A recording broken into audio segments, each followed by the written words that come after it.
Yes. Go na to ha. Yung haba niya, yun na yun. Oh. Pero lagyan natin ng style ha. Para magkaroon siya ng style. Ha?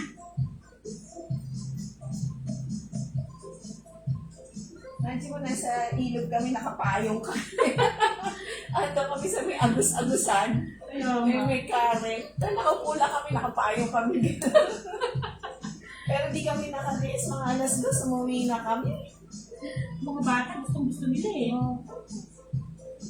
Nagyayaya na ulit sila. Sige, pag may walang pasok, kasi may mga pasok yung mga anak kong iba.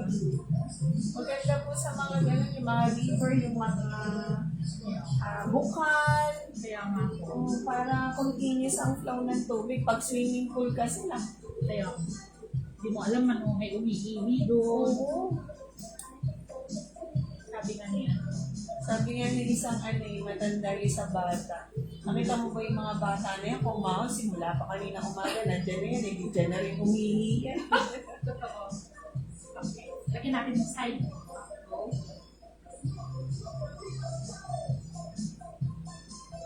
Pagka sa swimming pool kasi, may dura, may ihi. Ang isa pa pong dito sa May Teresa, yung yapak. Oo nga. Bukal din yun. Yapak, yasa. Dami ano. Opo, ayun ang malalapit. Saan po ba yun? Banda? Ito Teresa. lang sa may Teresa? Opo, Teresa. Bago dumating ng bayan, may di ba kakanan papuntang bayan, dire-diretso lang siya. Ano, malinis din po? Ano siya? Bukal din? Bukal. Bukal siya. So, ang ilalim nila, hindi pa tiles. Kasi para lumabas yung madulas yun kapag Oo. Madulas daw kapag ano. Baka may size na po. Oo.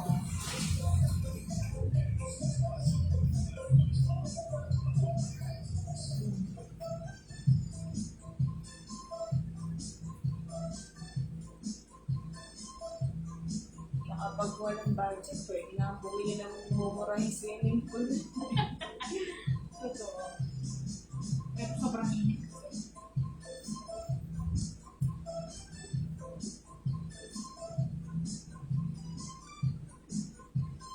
Masarap din pumunta kaya lang. Minsan ano.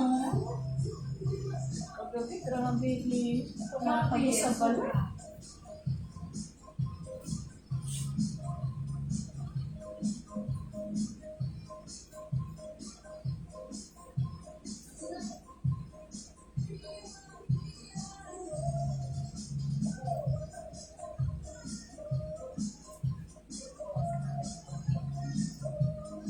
Niya kasi dry na.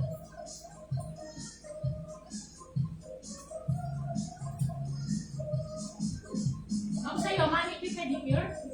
Pedicure lang po, hindi ako nagpapamanicure kasi pag naglilinis ako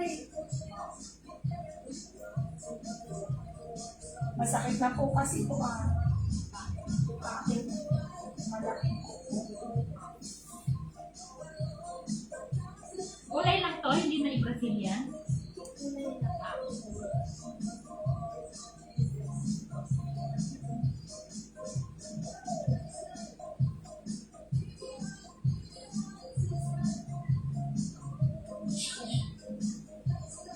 Okay na style niya. Yung haba niya, ito lang pinakita.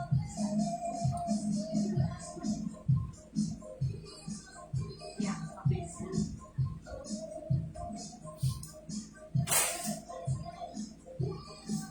Yan, ito yung haba.